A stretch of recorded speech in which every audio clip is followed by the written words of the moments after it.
Olá, vamos fazer mais um módulo da nossa sequência de vídeos hoje. A sequência anterior eu dei uma série de informações práticas para vocês, para a sequência do curso, né?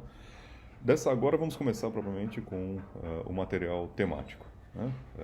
A ideia da teoria do conhecimento propriamente dita.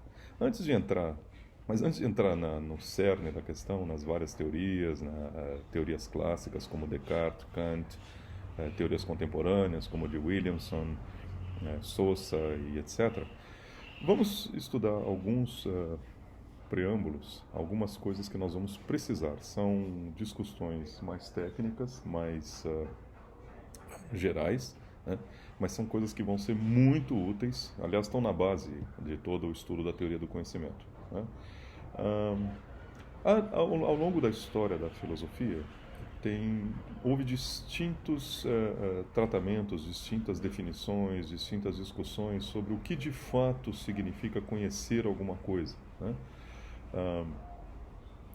O conhecimento, como toda questão em filosofia, parece trivial você dizer, né, o que significa conhecer algo. Mas quando você começa a analisar, a questão é tão intrincada, como você vai passando para diferentes níveis de profundidade e de complicação conceitual, que você acaba vendo como é intrincada, como é complexa, e como é a maioria das análises, como elas acabam sendo duvidosas, elas têm limitações, né?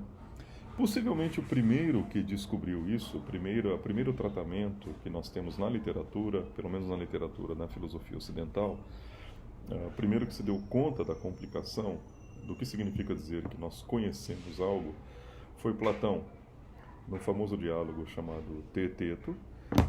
Teeteto é um rapaz que está dialogando com Sócrates, né? E Sócrates começa a tentar tirar do rapaz o que significa conhecer algo, né? O que significa saber algo. As respostas vão se sucedendo, mas cada resposta Sócrates vai mostrando que é uma resposta insatisfatória, né? Como que vai mostrando que essa resposta é insatisfatória? Porque vai mostrando, olha, se de acordo com a sua definição, tal e tal coisa não deveria ser contada como conhecimento e tal outra deveria ser contada como conhecimento, mas de fato não é assim, né? Então vai mostrando progressivamente a inadequação das respostas, e as primeiras respostas que ocorrem são respostas óbvias, né? Por exemplo, eu sei que está fazendo sol hoje porque eu tenho uma convicção muito forte que está fazendo sol hoje. É uma resposta óbvia, né? Porque eu estou vendo que está fazendo sol hoje, né? Uma resposta óbvia. Mas por meio de uma série de indagações a respeito dessa resposta, Platão vai, no caso Sócrates, né, que era a personagem de Platão, vai mostrando para Teeteto que essa resposta simples e aparentemente trivial é, na verdade, uma resposta equivocada, superficial. É muito bacana isso, é o que acontece com a maioria das indagações, das investigações filosóficas, né? A filosofia normalmente procede assim. Você tem uma resposta imediata e óbvia para um problema. Quando você começa a pensar sobre ela, sobre essa resposta, que você começa a ver as limitações, você vê que ela não é nada óbvia. Na verdade, ela é muito provavelmente errada, né? E começa a buscar soluções progressivamente mais complexas, né? Mas Platão, no final do Platão e do Teeteto, na verdade, o diálogo Teeteto de Platão termina com aquilo que Platão chamava de uma aporia. Aporia significa um estado de confusão, de surpresa, né? No final das contas, os Sócrates, Teeteto, os interlocutores todos, eles se dão conta que eles na verdade não sabem o que significa dizer que nós conhecemos ou sabemos alguma coisa, né? De tão complexa que a questão foi se tornando ao longo do diálogo. E a arte de Platão como escritor fazer essa narração de tal forma que ela pareça bastante natural para o leitor, né? Não tem nenhum salto, assim, nada mirabolante, né? Nenhum passe de mágica, não, vocês não sabem nada, não é nada disso, algo natural que qualquer leitor racional vai se convencendo progressivamente, né? de que aquelas respostas originais são respostas inadequadas, elas são limitadas, né? Aquilo que parece óbvio, na verdade não é nada óbvio e na verdade tem erros fundamentais ali. Mesma coisa Descartes. Quando vocês forem ler as meditações de Descartes, ou quem já leu, vai ver que Descartes também começa. Como é que eu posso saber, como posso estar seguro de que eu sei algo a respeito do mundo? Né? Por exemplo, aqui atrás, como é que eu sei que tem um arbusto aqui, na posição do meu dedo? Né? Como é que eu sei que tem um poste de luz aqui, uma viga ali? Como é que eu sei que eu estou nessa situação, no pátio do meu edifício, gravando uma aula de filosofia do conhecimento, por incrível que pareça? Né? Mas como é que eu sei tudo isso? Respostas imediatas, óbvias, vêm à mente, né? Não, porque os meus sentidos me dizem isso, porque se eu perguntar para alguém ele vai me dizer, pô, você está aí sentado, você está falando, ou porque existe uma gravação de que isso esteja acontecendo, mas Descartes essa é a habilidade dele também como pensador, principalmente na primeira meditação, vai desmontando essas respostas, vai mostrando que elas estão mal fundamentadas, elas estão equivocadas, elas não estão seguras, que na verdade elas não são nada óbvias, no final da conta ele se convence que elas estão erradas, essas respostas, né? Mas como pode ser isso, que elas estejam erradas, né? Para uma pessoa comum da rua, qualquer pessoa que não está pensando... Pois é, mas a pessoa comum da rua que não está pensando, ela não está fazendo filosofia, que é o que nós estamos fazendo, né? Quer dizer, um outro nível de questionamento, um outro nível de pergunta pela fundamentação. Tá? Mas, voltando então um pouquinho, Platão, no final do ensaio do Teeteto,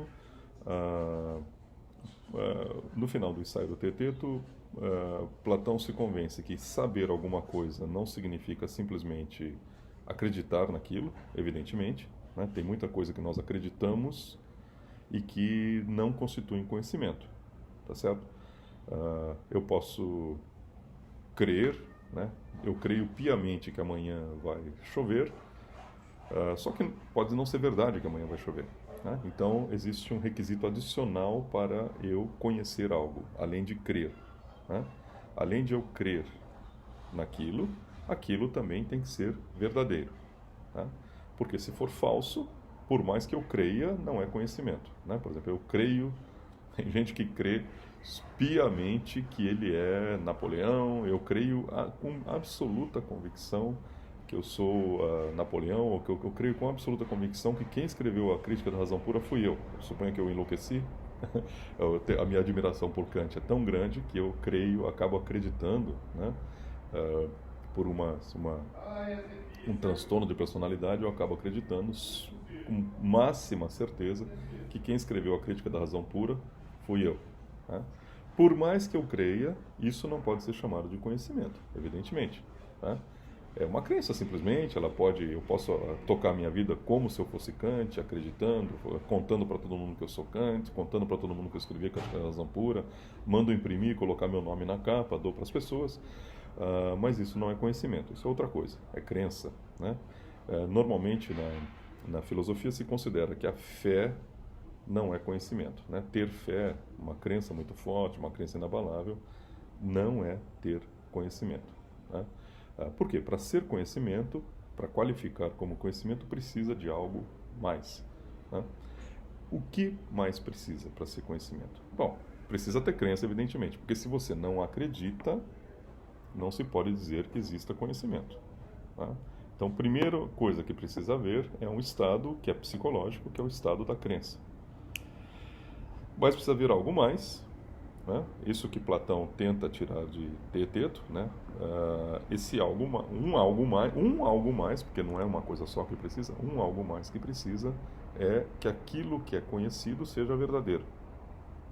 Porque se for falso, não se pode falar de conhecimento, né? Eu acreditar que eu sou o autor da Crítica da Razão Pura não caracteriza como conhecimento, caracteriza como mera crença.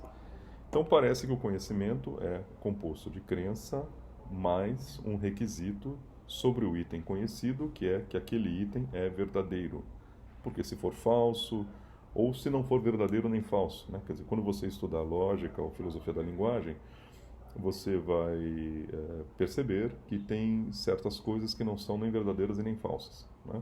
Alguns autores acham, por exemplo, que a ficção, os enunciados da ficção, não são nem verdadeiros e nem falsos. Eles têm um uso que não é o uso da verdade ou falsidade. Eles têm um uso que é um uso ficcional, de recreação, um efeito estético, etc., mas eles não são nem verdadeiros e nem falsos, tá? Então, muita gente acha, alguns filósofos acham que no campo da estética você não pode falar de conhecimento também. Você pode falar de experiência estética, de experiência existencial. Alguns autores, outros não. Outros falam que existe sim conhecimento no campo da literatura, um conhecimento no campo da estética, porque existe sim verdade no campo da estética, né? É verdadeiro que Sherlock Holmes era amigo de Watson, é verdadeiro que não Marcel Proust, que ele é um autor e não um personagem, é verdadeiro que Swann amava Odette de Crécy até um certo ponto e depois deixou de amá-la, né? São verdades sobre a novela de Marcel Proust, né? Então tem gente que pensa dessa maneira. Isso é um parênteses que eu estou fazendo, não é a essência do... Eu estou tentando fazer uma ilustração aqui, não estou profetizando, falando sobre estética, né? Então parece que tem que haver esse requisito da verdade também. Só que Platão se deu conta, ao longo do diálogo, que falar só de crença e de verdade também não basta. Porque suponha que eu tenho uma crença, né? Uma crença que ela ocorre por sorte, uma sorte muito grande dela ser verdadeira, né? Só que eu não tenho a menor ideia, não faço a menor ideia de como justificar essa crença, né? Por exemplo, suponha que eu estou não nos tempos de hoje, porque hoje é proibido haver multidões, mas suponha que eu estou no meio de uma multidão, estou no meio de um jogo lá do Palmeiras e Corinthians, eu olho para uma pessoa e digo, esta pessoa, não sei, vai ser presidente da República daqui a 10 anos. Alguém me pergunta, por quê? Eu falei, não sei, intuição, ou um palpite, um mero palpite, sem absolutamente nenhuma explicação. E ocorre que dali a 10 anos aquela pessoa, eu nem me lembro mais dela, não sei quem é, não sei por que eu pensei aquilo, de fato aquela pessoa se torna presidente da República. Esse exemplo é um pouco ruim, deixa eu pegar outro exemplo. Suponha que eu tive um sonho, né? O sonho me disse que um certo número de loteria ia ganhar.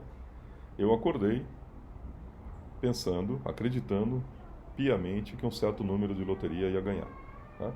Só que vamos supor que o sonho não é nenhum tipo de... Não foi uma informação que me foi passada por telepatia, não foi uma comunicação dos deuses, não foi nada disso. Não sou um ser iluminado, etc. Foi simplesmente um pá que ocorreu na minha cabeça. O número que vai ganhar a loteria é tal, ou esse número é um número especial, tá? E por uma sorte muito grande, aquele número... Quer dizer, não preciso nem ter comprado o bilhete, mas simplesmente o que basta para o nosso exemplo aqui é que eu sonhei e acordei acreditando que um certo número ia ser um número premiado naquele dia e ocorre que a proposição é verdadeira. A proposição era verdadeira. Aquilo que eu acordei acreditando piamente, por uma sorte, por uma coisa incrível, era verdade, né? Isso é conhecimento? Se alguém depois de haver o sorteio, eu sabia que aquele número ia ganhar, alguém pode dizer, não, você não sabia, você tinha uma crença muito forte que aquele número ia ganhar, só que na medida em que você não tem nenhuma explicação, você não é capaz de dar nenhuma fundamentação para essa crença, então você não pode dizer que se trata de um conhecimento, trata-se simplesmente de uma crença verdadeira, tá? Então, é isso que Platão tenta convencer o interlocutor, quer dizer, o teteto, ou tenta mostrar para teteto ao longo do diálogo. Então, parece que está faltando algo mais, né? O que é esse algo mais que está faltando, né? Aí há todo um desenvolvimento da filosofia do conhecimento ao longo da história, tentando entender o que é esse algo mais, né? Normalmente ele é compreendido sob o nome genérico de justificação. Vou parar, no próximo vídeo a gente continua.